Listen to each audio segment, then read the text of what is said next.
شروع اللہ کے پاک اور بابرکت نام سے جو بڑا مہربان نہایت رحم کرنے والا ہے۔ ایلو ویرا کا جوس پینے سے قبض دور ہوتی ہے۔ خالی پیٹ سنترے کا جوس پینے سے وزن کم ہوتا ہے۔ ہری مرچ پھیپھڑوں کے کینسر سے بچاتی ہے۔ ابلا ہوا انڈا کھانے سے جوڑوں کے درد میں آرام ملتا ہے۔ رات کا کھانا جلدی کھانے سے وزن کنٹرول میں رہتا ہے۔ بھنڈی کھانے سے آنکھوں کی روشنی بڑھتی ہے۔ بینگن کھانے سے دماغ تیز ہوتا ہے۔ لونگ والی چائے پینے سے تناؤ کم ہوتا ہے۔ خالی پیٹ بادام کھانے سے بال لمبے ہو جاتے ہیں۔ مصری کا ٹکڑا چوسنے سے تھکن دور ہوتی ہے۔ چقندر کا جوس پینے سے چہرے کی جھریاں ختم ہوتی ہیں۔ کیلا کھانے سے گلے کی خراش دور ہو جاتی ہے۔ شہتوت کا جوس پینے سے بالوں کی سفیدی دور ہو جاتی ہے۔ کچا آم کھانے سے پیٹ درد میں آرام ملتا ہے۔ بادام کے تیل سے ڈارک سرکل کو ختم کیا جا سکتا ہے۔ کھانے کے ساتھ کچی ہری مرچ کھانے سے چہرے کے داغ دبے دور ہو جاتے ہیں۔ جسے کینسر کی مرض ہو اس کے ناک میں دیسی گھی کے چند قطرے ڈالا کرو۔ خربوزہ کھانے سے ہارٹ اٹیک کا خطرہ کم ہو جاتا ہے۔ بڑی الائچی چبا کر پانی پینے سے پیٹ کا کسی قسم کا درد بھی ہو ختم ہو جاتا ہے۔ املی کا استعمال کرنے سے خون کی کمی دور ہوتی ہے۔ رات میں کیوی کا پھل کھانے سے نیند اچھی آتی ہے۔ انڈا قد بڑھانے میں کافی فائدہ مند ہے۔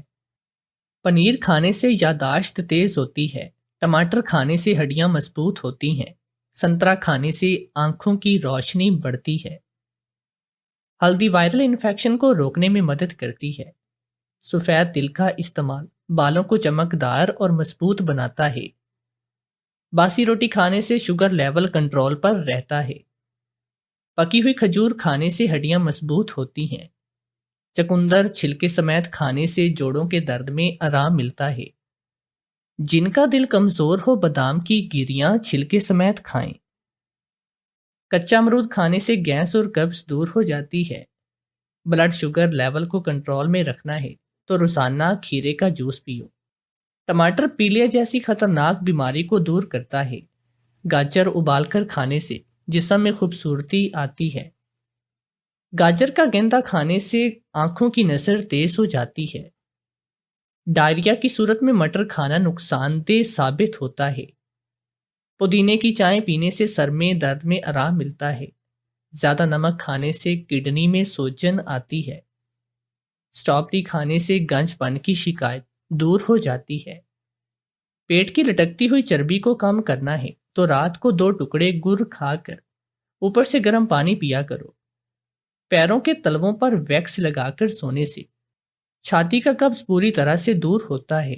صابن کی بجائے بیسن سے چہرہ دھونے سے سکن کا کالا پن دور ہوتا ہے۔ ادرک کی چٹنی کھانے سے بھوک نہ لگنے کی بیماری دور ہوتی ہے۔ زیادہ ٹینشن لینے سے بال جھڑنے لگتے ہیں۔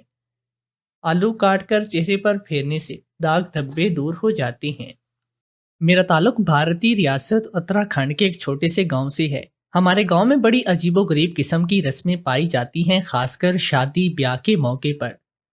میری سہیلی کبرا کی شادی کے موقع پر مجھے پتا چلا کہ بہت سی رسمیں تو ایسی ہوتی ہیں جو کنواری لڑکیوں کو بتائی بھی نہیں جاتی۔ میرے اندر ان رسموں کو جاننے کے لیے تجسس پیدا ہو گیا۔ جب کبرا کی شادی کا وقت آیا اور مجھے پتا چلا کہ رات کی تنہائی میں اس کے ساتھ بھی رسمیں کی جائیں گی، تو میں نے بڑی کوشش کی کہ کسی طرح میں جان سکوں کہ وہ کون سی رسمیں ہیں جو کہ اکیلے میں کی جاتی ہیں، اور جب کوئی راستہ نظر نہیں آیا تو میں کبرا کے کمرے میں چھپ گئی۔ لیکن میری بدقسمتی تھی کہ مجھ سے زیادہ کچھ دیکھنے کو نہ ملا، کیونکہ کبرا کے ابا سے تھوڑی دیر کے بعد کمرے سے باہر کہیں اسے لے کر چلے گئے۔ البتہ ایک بات بہت ہی عجیب تھی کہ وہ شادی سے ایک رات پہلے کی دلہن بن گئی۔ اس نے وہی جوڑا پہنا ہوا تھا جو اسے شادی کے دن پہنانا تھا۔ کبرا کے جاتے ہی موقع دیکھ کر میں بھی کبرا کے کمرے سے نکلی اور سارے گھر میں گھوم پھر کر دیکھ لیا، لیکن کبرا مجھے کہیں بھی نہ دکھی، اور نہ ہی اس کے والد تھے۔ نہ جانے وہ کبرا کو لے کر کہاں پر چلے گئے تھے۔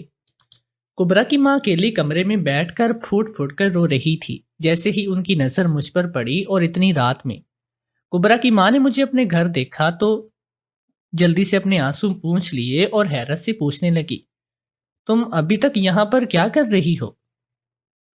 میں نے بہانہ بنایا کہ کبرا کی یاد آ رہی تھی اس لیے چلی آئی۔ وہ سختی سے کہنے لگی، کبرا سو گئی ہے، تم واپس جاؤ، صبح آنا۔ ان کے اس جھوٹ پر میں دنگ تھی۔ میں جانتی تھی کہ کبرا تو گھر میں موجود بھی نہیں، پھر خالہ نے مجھ سے جھوٹ کیوں کہا تھا؟ یا پھر شاید انہیں بھی معلوم نہیں تھا کہ کبرا اپنے والد کے ساتھ کہیں پر چلی گئی۔ انہی سوچوں میں الجھی میں الٹے قدموں اپنے گھر واپس لوٹ آئی۔ اماں ابا نے اتنی دیر سے گھر آتے دیکھا تو بہت ہی غصہ کیا۔ میں نے کہہ دیا کہ شادی کی رسموں میں دیر ہو گئی تھی۔ اگلی صبح جب میں کبرا سے ملنے کے لیے گئی تو اس کی حالت بہت ہی عجیب سی تھی۔ اس کی آنکھیں ایسی سرخ تھی جیسے وہ ساری رات روتی رہی ہو، لیکن اس کا چہرہ خوشی سے چمک رہا تھا جیسے اس نے کچھ حاصل کر لیا ہو۔ میں نے تنہائی میں اس سے بات کرنا چاہی لیکن موقع ہی نہ ملا۔ شادی والا گھر تھا، لوگوں کی بھیڑ تھی، اور پھر جیسے ہی ہم دونوں تنہا ہوئے تو میں نے کبرا سے پوچھ لیا کہ رات تم کہاں گئی تھی؟ میری بات سنتے ہی اس کے چہرے کی ہوائیاں اڑ گئی۔ اس نے جلدی سے میرے منہ پر انگلی رکھی اور کہنے لگی، تم سے کس نے کہا کہ میں کہیں گئی تھی؟ میں نے کبرا کو بتا دیا کہ میں اس کے کمرے میں چھپی تھی، میں رسمیں دیکھنا چاہتی تھی۔ کہ کبرا کہنے لگی، آج میں شادی ہو کر یہاں سے چلی جاؤں گی، پھر پتہ نہیں تم سے کب ملاقات ہو، لیکن میری بات مانو، آئندہ ایسی کوئی غلطی مت کرنا۔ اگر تمہیں پتہ چل جائے کہ شادی سے پہلے کیسی رسمیں ہوتی ہیں تو تم کنوارے رہنے کو ہی ترجیح دو گی۔ میں جانتی تھی کہ کبرا ابھی شادی نہیں کرنا چاہتی تھی، اسے پڑھنے کا شوق تھا، اس لیے مجھے لگا کہ وہ جلدی شادی ہونے پر پریشان ہے اور ایسی ویسی باتیں کر رہی ہے، لیکن اس کے چہرے کی چمک تو کچھ اور ہی بتا رہی تھی۔ اس کے انگ انگ سے خوشی پھوٹ رہی تھی۔ میرے اندر مزید تجسس پیدا ہو گیا کہ آخر رات کے اس کے ساتھ کیا ہوا تھا۔ تھوڑی دیر میں کبرا کا نکاح ہوا اور بڑی دھوم دھام سے وہ رخصت ہو کر چلی گئی، اور میرے لیے یہ بات معمہ ہی بن گئی کہ شادی سے ایک رات پہلے کون سی رسم ہوتی ہے۔ اس گاؤں میں صرف چند ہی مسلمان گھرانے تھے، باقی سب ہندو تھے، اس لیے کبرا شادی ہو کر دوسرے گاؤں چلی گئی، اور میں نہیں جانتی تھی کہ اب میں اسے کب ملوں گی۔ کبرا کی شادی ہوتے ہی میری اماں کو میری شادی کی فکر ستانے لگی، کیونکہ وہ میری ہی ہم عمر تھی اور اس کی شادی ہو گئی، اور پھر اس گاؤں میں رہتے ہوئے کسی مسلم گھرانے میں رشتہ ملنا بھی بڑا مشکل تھا، کیونکہ چند ایک مسلم گھرانے ہی تو موجود تھے، اور جو رشتہ آیا ہوا تھا اس کے بارے میں ابا سوچنا بھی نہیں چاہتے تھے، جبکہ میں اس لڑکے خالد کو پسند کرتی تھی جو میرے چچا کا بھی بیٹا تھا۔ پتہ نہیں ابا کو خالد کے رشتے میں کون سی برائی نظر آئی، جو وہ 2 دفعہ انکار کر چکے تھے، اور تیسری دفعہ بھی خالد نے میری محبت کی خاطر اپنے ماں باپ کو بھیج دیا تھا۔ مجھے یقین تھا کہ ابا اس بار بھی انکار کر دیں گے، مگر جب میں صبح سو کر اٹھی تو اماں کی بات سن کر میں دنگ تھی۔ ابا خالد سے میری شادی کے لیے راضی ہو گئے تھے، اور وہ یہ بات تھی جس نے مجھے چونکا دیا تھا۔ پہلے ابا کا بلا وجہ بار بار منع کرنا، اور پھر اب اچانک ابا کا راضی ہو جانا یقیناً بہت ہی حیران کن تھا۔ نہ مجھے انکار کی کوئی خاص وجہ سمجھ آئی تھی اور نہ ہی اچانک راضی ہو جانے کی۔ جیسے ہی اماں نے مجھے بتایا کہ ابا مان گئے ہیں تو میں فوراً ابا کا شکریہ ادا کرنے ان کے کمرے کی طرف دوڑی، لیکن اندر سے آتی باتوں کی آواز نے میرے قدم روک دیے تھے۔ ابا کے ساتھ ان کے کمرے میں کوئی اور بھی شخص موجود تھا، اور وہ دونوں آپس میں کچھ بات کر رہے تھے۔ بات تو مجھے پوری طرح سے سنائی نہ دی، مگر باتوں کے درمیان میرا نام ضرور آیا تھا۔ غیر مرد کی آواز سن کر میں دروازے پر سے ہی لوٹ آئی۔ میں نے اماں سے پوچھا، کون آیا ہے؟ اماں کہنے لگی، تجھے تو معلوم ہے تیرے ابا سے ملنے پتہ نہیں کون کون آتا ہے۔ گاؤں سے کسی کام سے میں حیران ہوئی، کیونکہ کام والے لوگ کبھی بھی گھر کے اندر نہیں آتے تھے۔ ابا تو اپنی دکان پہ کام کرتے تھے، پھر گھر کس کو بلایا تھا اور میرا ذکر کیوں ہو رہا تھا؟ دراصل میرے ابا کی چھوٹی سی کپڑے کی دکان تھی۔ ان کا اصل کام لوگوں کو سود پر قرضہ دینا تھا، اس لیے اکثر ہی لوگ ادھاری کے سلسلے میں ابا کے پاس آتے جاتے تھے۔ مجھے لگا ایسا ہی کوئی شخص ہوگا، مجھے کیا معلوم تھا کہ قسمت میرے ساتھ کیسا کھیل کھیلنے والی ہے۔ کچھ ہی دیر کے بعد میں دوبارہ اپنے کمرے سے نکلی تو میں نے اس آدمی کو ابا کے کمرے سے نکل کر باہر جاتے ہوئے دیکھا۔ دروازے سے باہر نکلنے سے پہلے اس نے پلٹ کر ایک گہری نظر مجھ پر ڈالی تھی۔ اس سے پہلے ہی میری موجودگی کا اندازہ تھا، اس کی ایک ہی نظر مجھے اپنے وجود کی آر پار ہوتی محسوس ہوئی تھی۔ اس کے ماتھے پر بڑا سا زرد رنگ کا تلک بتا رہا تھا کہ وہ کسی ہندو گھرانے سے ہے۔ مجھے آر پار ہوتی نظروں سے دیکھنے کے بعد وہ تیزی سے گھر سے باہر نکل گیا۔ میرا دل زور زور سے دھڑکنے لگا تھا اس کی نظروں میں عجیب سی چبھن تھی، مجھے اپنا آپ دہکتا ہوا محسوس ہو رہا تھا۔ میں نے اس شخص کو پہلے بھی کہیں دیکھا تھا لیکن مجھے یاد نہیں آیا کہ کہاں پر۔ اس کے جاتے ہی میں ابا کے پاس گئی اور ان کے قدموں میں بیٹھ کر شکریہ ادا کرنے لگی۔ ابا کہنے لگے تیری خوشی کی خاطر میں نے یہ کڑوا گھونٹ پیا ہے، ورنہ خالد مجھے بالکل بھی پسند نہیں۔ اب شادی کی تیاریاں شروع کرنی ہیں اور کچھ خاص رسمیں ہیں جنہیں پورا کرنا بھی ضروری ہے۔ ابا کی بات پر میں شرما گئی اور ساتھ ہی مجھے اس خاص رسم کا خیال بھی آیا جو کبرا کے ساتھ ادا کی گئی، اور اب میری باری تھی۔ میرا تجسس ختم ہونے والا تھا۔ وہ دن زیادہ دور نہیں تھا جب مجھے پتہ چل جاتا کہ شادی سے پہلے کون سی خاص رسم کی جاتی ہے۔ گھر میں شور شرابہ شروع ہو گیا تھا۔ جس کسی کو بھی پتہ چلا کہ میری اور خالد کی شادی ہو رہی ہے وہ مبارکباد دینے کے لیے چلا آتا۔ ہندو اور مسلم گھرانوں میں میل جول کافی زیادہ تھا، اس لیے گاؤں کے ہندو لوگ بھی ہمارے گھر مبارکباد دینے کے لیے آ رہے تھے۔ میری خوشی کی انتہا نہ تھی۔ دھیرے دھیرے تیاریاں بھی شروع ہو چکی تھی، اور پھر وہ وقت آ گیا جب دوسرے دن میری شادی تھی اور مجھے اس بات کا انتظار تھا کہ اب میرے ساتھ بھی وہ خاص رسم ادا کی جائے گی۔ مجھے رہ رہ کر کبرا کے چہرے کی چمک یاد آ رہی تھی۔ یقیناً کوئی بہت ہی خاص رسم تھی۔ اب تک ہلدی اپٹن جیسی بہت سی رسمیں ہو چکی تھی، لیکن مجھے بس اسی رسم کا انتظار تھا۔ اور پھر شادی سے ایک رات پہلے جب سب مہمان اپنے اپنے گھروں کو چلے گئے اور میں اپنے کمرے میں آ کر بیٹھی، تو کچھ ہی دیر کے بعد میرے ابا بھی میرے پاس آ گئے اور کہنے لگے اپنا شادی والا جوڑا پہن لو، میں کچھ دیر کے بعد تمہیں لینے آؤں گا، ہمیں کہیں جانا ہے۔ کیونکہ میں کبرا کو پہلے دن دلہن بنا دیکھ چکی تھی، اس لیے اس بات پر حیران نہیں ہوئی۔ میں نے ابا کے کہنے پر جلدی سے اپنا شادی والا جوڑا پہن لیا۔ میں خوب تیار ہو گئی۔ کچھ ہی دیر کے بعد ابا میرے کمرے میں آئے اور سر سے لے کر پاؤں تک مجھے دیکھ کر کہنے لگے تو ہمارے لیے بہت ہی قسمت والی ثابت ہونے والی ہے۔ مجھے یقین ہے کہ آج کی رات تو ہماری قسمت بدل دے گی۔ اس رسم کے بعد تیری شادی آسان ہو جائے گی۔ ابا کی بات سن کر میں حیران ہوئی۔ میری شادی کی رسم سے بھلا ابا کی خوش قسمتی کا کیا تعلق تھا؟ میں اپنے کمرے سے نکلی تو میری اماں سامنے کھڑی تھی۔ مجھے لگا وہ مجھے دلہن بنا دیکھ کر بہت خوش ہوگی اور دعائیں دے گی، لیکن میری ماں تو پھوٹ پھوٹ کر رونے لگی تھی، بالکل ویسے ہی جیسے میں نے کبرا کی ماں کو روتے ہوئے دیکھا تھا۔ ان کے چہرے پر کوئی خوشی نہ تھی، بلکہ وہ بہت ہی زیادہ پریشان نظر آ رہی تھی۔ میں نے اماں سے کہا تو وہ کیوں پریشان ہوتی ہے؟ میں صبح تک لوٹ آؤں گی۔ اماں نے عجیب نظروں سے مجھے دیکھا اور کہنے لگی کیا تجھے معلوم ہے تیرا ابا تجھے کہاں لے جا رہا ہے؟ اماں کی بات سن کر میں خاموش ہو گئی، کیونکہ مجھے یہ تو پتہ نہیں تھا کہ ابا مجھے کہاں لے کر جا رہا ہے، لیکن یہ اندازہ ضرور تھا کہ میں جہاں بھی جاؤں گی اس کا تعلق میری اور اماں کی خوش قسمتی سے ہوگا۔ اماں کے رونے کو نظر انداز کر کے ابا میرا ہاتھ پکڑ کر گھر سے نکلا اور دروازہ باہر سے بند کر دیا، جبکہ اماں اندر موجود تھی۔ یہ دیکھ کر میں حیران ہوئی، لیکن ابا سے کچھ کہہ بھی نہ سکی، اور پھر میرا ہاتھ پکڑ کر ابا گاؤں سے باہر نکل آیا۔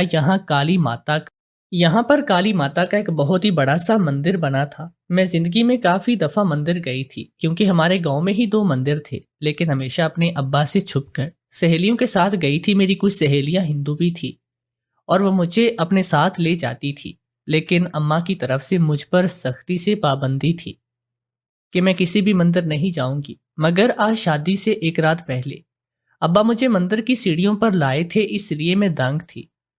میرا دل تیزی سے دھڑکنے لگا تھا۔ میں ایک مسلمان تھی، کسی بھی رسم کا تعلق پھر مندر سے کیسے ہو سکتا تھا؟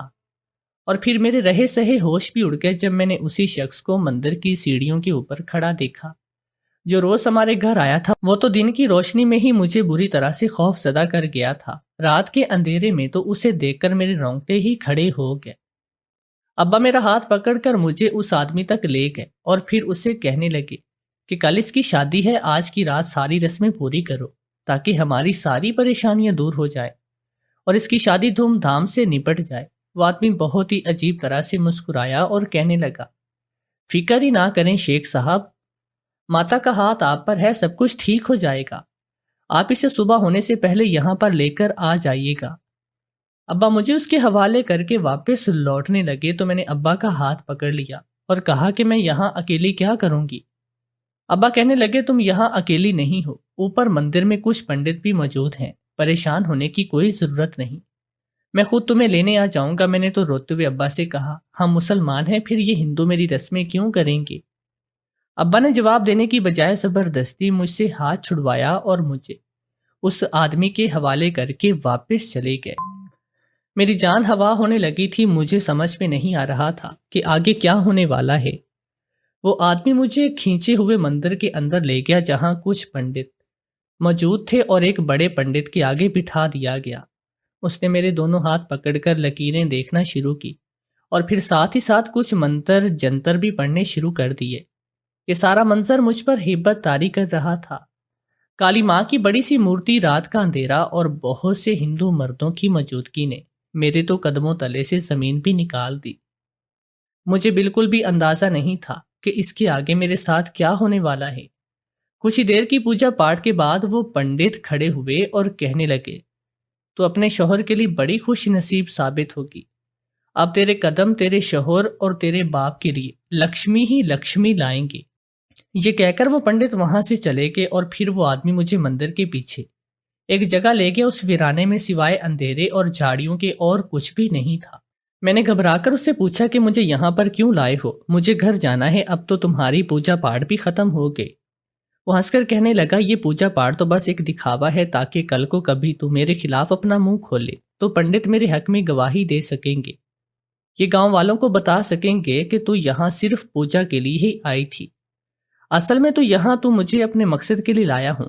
میں نے ناسمجھی سے اسے دیکھا مگر مزید کچھ کہنے کی بجائے اس نے ایسی حرکت کی کہ میری چیخ نکل گئی۔ اس نے میرے وجود سے لباس جدا کرنا شروع کر دیا تھا۔ رات کی اندھیرے میں اس ہندو آدمی کے ساتھ پاگل بالکل اکیلی تھی اور سمجھ میں نہیں آ رہا تھا کہ آخر یہ سب ہو کیا رہا ہے۔ وہ بری طرح سے مجھ پر حملہ آور ہوا تھا۔ اس کا واضح مقصد مجھے نوچنا اور اپنی ہوس کو مٹانا تھا۔ میرا باپ مجھے کیوں اس آدمی کے حوالے چھوڑ کر گیا تھا؟ کیا شادی سے پہلے کبرا کے ساتھ بھی ایسا ہی کچھ ہوا تھا؟ مگر کبرا کے چہرے کی چمک وہ کیوں تھی؟ یہ سوچ کر میرا دماغ پھٹا جا رہا تھا اس سے پہلے کہ وہ مجھے پوری طرح سے برباد کرتا۔ میں نے ہمت جتائی اور پاس پڑا ایک بڑا سا پتھر لے کر اس آدمی کے سر پر دے مارا۔ وہ اندھیرے میں چکرا کر گرا تھا۔ میں نے اپنا آپ سمیٹ کر وہاں سے بھاگتی چلی گئی۔ اپنے گھر کے دروازے پر پہنچ کر میرا سانس رکنے لگا تھا۔ میں نے بڑی مشکل سے دروازہ بجایا اور جیسے ہی میرے ابا نے دروازہ کھولا تو مجھے دیکھ کر حیران تھے۔ میری حالت بہت ہی خراب ہو رہی تھی۔ میں اندر داخل ہوئی اور ابا اماں کو سب کچھ بتایا۔ ابا کہنے لگے، جھوٹ نہ بول، میں تجھے صرف لکشمی کی پوجا کے لیے چھوڑ کر آیا تھا، کیوں بلا وجہ ایک شریف انسان پر الزام لگا رہی ہو؟ ابا کی بات سن کر میں نے ابا کا گریبان پکڑ لیا اور کہنے لگی، مجھے تو پہلے ہی یقین تھا کہ تمہاری نیت میں کوئی فطور ہے، لیکن میں سوچ بھی نہیں سکتی تھی کہ تم اپنی بیٹی کو داؤ پر لگا دو گے، اور وہ بھی پیسے کی ہوس نے تمہیں اتنا اندھا کیا کہ تم نے بیٹی کو ایک غیر مرد کے حوالے چھوڑ دیا۔ جب تم نے مجھے بتایا کہ تم پوجا کے لیے بیٹی کو مندر چھوڑنا چاہتے ہو تو میں اسی وقت چونک گئی تھی۔ مسلمان ہونے کے باوجود تم کیسے اپنی بیٹی کو پنڈتوں کے حوالے چھوڑ سکتے ہو؟ مگر مجھے یہ اندازہ ہرگز بھی نہیں تھا کہ تم اپنی بیٹی کو اس شخص کے حوالے کر کے آؤ گے جس کا تمہیں قرضہ چکانا ہے۔ ابا نے زور سے اماں کو دھکا دیا اور کہنے لگے، اور تو کیا کرتا، میں لاکھوں روپے کا قرض دار ہو گیا ہوں۔ جس شخص کو سود کے ساتھ پیسے دیے تھے وہ میرے پیسے لے کر بھاگ گیا ہے، اور وہ پیسے دراصل اس آدمی کے ساتھ تھے۔ اب یہ مجھ سے دن رات پیسوں کا تقاضا کرنے لگا، اوپر سے تجھے بیٹی کی شادی بھی کرنی پڑی تھی۔ بار بار اس لیے میں رشتے پر انکار کرتا تھا کیونکہ میرے پاس بالکل بھی پیسے نہیں تھے۔ کیا تجھے معلوم نہیں کہ جہیز کے نام پر یہاں کتنا کچھ دینا پڑتا ہے؟ ان ہندوؤں کا دیکھا دیکھیا مسلمانوں نے بھی ڈھیر سارا جہیز دینا لینا شروع کیا، اور اب یہ سب بات سب کے لیے مصیبت بن گئی۔ میں بھی یہی سوچ کر پریشان تھا کہ اسے اتنا سارا جہیز کہاں سے دوں گا۔ جب یہی پریشانی میں نے اس آدمی سے بیان کی تو اس نے ایک رات کے بدلے بہت سارا پیسہ دینے کا وعدہ کیا، اور ساتھ ہی قرضہ بھی معاف کرنے کی بات کی۔ بس یہی سوچ کر میں نے اسے اس آدمی کے حوالے چھوڑ دیا کہ ہمارے سارے مسئلے ختم ہو جائیں گے اور اتنا پیسہ بھی مل جائے گا کہ ہم اسے جہیز میں بہت سارا کیش بھی دے کر رخصت کر سکیں گے۔ یہ سب کچھ میں نے اسی کی خاطر تو کیا ہے تاکہ اس کی شادی اچھے طریقے سے ہو سکے۔ ابا کی بات سن کر میں ہکا بکا تھی۔ ابا نے میرے جہیز کے پیسے جٹانے اور اپنا قرض اتارنے کے لیے مجھے گروی رکھ دیا تھا۔ اماں روتے ہوئے کہنے لگی، میں نے تم سے ہمیشہ سے کہا تھا کہ یہ سود کا کام مت کرو، سود حرام ہے، یہ انسان کو زمین کے اندر اتار دیتا ہے، لیکن تم نے کبھی میری بات نہیں سنی۔ دیکھ لو، تمہارا پیسہ سارا ڈوب گیا اور ساتھ ہی تم نے اپنے ہاتھوں سے اپنی عزت بھی داؤ پر لگا کر آ گئے۔ سچ تو یہ ہے کہ اس سود کے پیسے نے تمہارے دل پر مہر لگا دی اور تمہارے اندر سے صحیح اور غلط کا فرق مٹ گیا، ورنہ تم کبھی اپنی بیٹی کو اس طرح ایک ہندو کے حوالے نہ کرتے۔ میری ماں نے مجھے سینے سے لگایا اور کہنے لگی، شکر ہے اللہ نے ہماری عزت رکھ لی، میری دعائیں قبول ہو گئی۔ ابا زمین پر بیٹھ گیا اور کہنے لگا، تمہاری عزت بچی نہیں ہے، بلکہ صبح اترے گی جب میرا بھائی جہیز نہ ملنے پر ہماری بیٹی کو یہیں چھوڑ کر جائے گا۔ کیا تم بھول گئی ہو کہ کبرا کی شادی والی رات کیا ہوا تھا؟ کبرا کا باپ بیٹی کو دلہن بنا کر اس کے سسرال لے کر گیا تھا اور ہاتھ جوڑ کر منتیں کی تھی کہ میری بیٹی کو بغیر جہیز کے رخصت کروا لو، کیونکہ اس کے پاس بھی پیسے نہ تھے۔ ساری رات وہ دلہن بنی کبرا کے ساتھ اس کے سسرال والوں کے پیروں میں بیٹھا رہا اور ان سے اپنی بیٹی کی عزت کے لیے دعائیاں کرتا رہا۔ جب جا کر کبرا کے سسرال والے راضی ہوئے اور پھر وہ اگلے دن رخصت ہوئی تھی۔ اب تو کیا چاہتی ہے کہ میں بھی جا کر اپنے بھائی کے پیروں میں بیٹھ جاؤں، یا پھر میرا بھائی یہیں ہم پر تھوک کر میری بیٹی کو چھوڑ کر چلا جائے؟ ابا کی پریشانی اپنی جگہ ٹھیک تھی، لیکن اس طرح مجھے داؤ پر لگا دینا کہاں کی عقل مندی تھی۔ اماں کہنے لگی، صبح کی صبح دیکھی جائے گی۔ اگر خالد کو کبرا سے سچی محبت ہوگی تو وہ اسے بغیر جہیز کے بھی لے کر جائے گا، اور اگر نہیں ہوگی تو چھوڑ جائے گا، لیکن کم سے کم ہماری بیٹی کی عزت اور آبرو تو بچی رہے گی۔ اماں مجھے اپنے کمرے میں لے گئی اور اپنے پاس بٹھا لیا، مجھے پیار کرنے لگی، اور پھر اماں کے ذریعے ہی مجھے پتا چلا کہ کبرا کے ساتھ اس رات آخر کیا ہوا تھا۔ اس کے ماں باپ جہیز کے لیے ہی پریشان تھے۔ ہمارے گاؤں میں یہ جہیز کی لعنت بہت زیادہ پھیل گئی۔ لاکھوں کے جہیز کے بغیر کوئی لڑکی کو رخصت کروانے کو تیار بھی نہیں ہوتا تھا، اور اسی بات کا فائدہ ہمارے گاؤں کے کچھ امیر ہندو آدمی اٹھا رہے تھے۔ وہ لڑکی کے گھر والوں کو پیسے دینے کا وعدہ کرتے، رسم کے نام پر لڑکی کی عزت کے ساتھ کھیلتے، اور پھر شادی پر آ کر جہیز کے لیے پیسے دے کر چلے جاتے۔ ان کی نیک نامی ہو جاتی اور لڑکی کی شادی بھی ہو جاتی، لیکن زندگی بھر اس کے ذہن پر ایک بدترین یاد رہ جاتی کہ شادی سے ایک رات پہلے کیسے وہ کسی اور کے ساتھ پامال ہوئی تھی۔ اب جا کر مجھے یاد آیا تھا کہ اس شخص کا نام پردیپ تھا، اور کچھ عرصہ پہلے میں نے اسے اپنی ایک سہیلی کی شادی پر دیکھا تھا۔ میری سہیلی کی شادی پر اس نے جہیز کے پیسے دیے تھے۔ مجھے یہ بات پہلے تو یاد نہیں آئی، مگر اماں کے بتانے پر مجھے اس کا چہرہ یاد آ گیا تھا۔ وہی اس کی نظر مجھ پر پڑی تھی، اور شاید تب سے ہی وہ اس موقع کے انتظار میں تھا کہ میری شادی کے وقت کا فائدہ اٹھا سکے، کیونکہ میں اپنے گاؤں کی خوبصورت لڑکیوں میں شمار کی جاتی تھی۔ وہ ساری رات میں نے اور اماں نے جا کر گزار دی۔ ابا بھی بہت پریشان تھا، اسے زمانے کی تھو تھو کی فکر تھی، اور اماں کا ماننا تھا کہ یہ سب ابا کی سود کی کمائی کی وجہ سے ہوا ہے، کیونکہ ابا کا دل سیاہ ہو گیا تھا۔ اور پھر اگلی صبح ہمیں پتا چلا کہ مندر کے پیچھے پردیپ کی لاش ملی ہے۔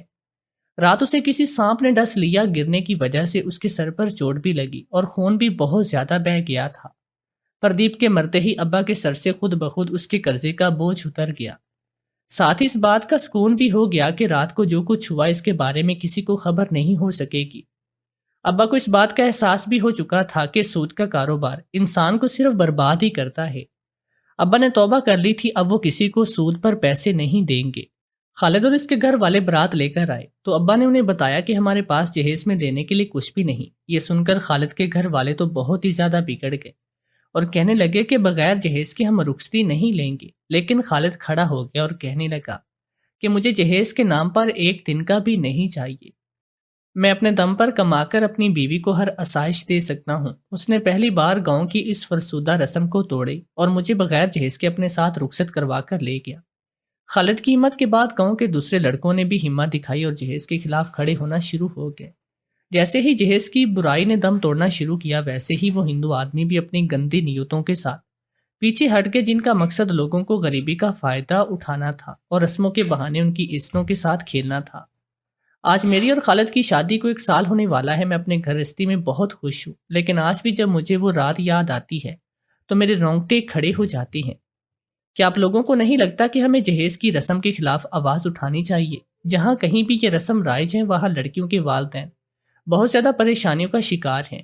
بھارت میں جہیز کی لعنت بڑھتی جا رہی ہے، اور مسلمان بھی اس کے لپیٹ میں آ رہی ہیں۔ سب کو اجتماعی طور پر صرف بھارت میں نہیں بلکہ پوری دنیا میں اس لعنت کے خلاف بات کرنے کی ضرورت ہے، تاکہ لوگ لڑکیوں کی پیدائش پر پریشان ہونے کی بجائے والدین خوشی منا سکیں۔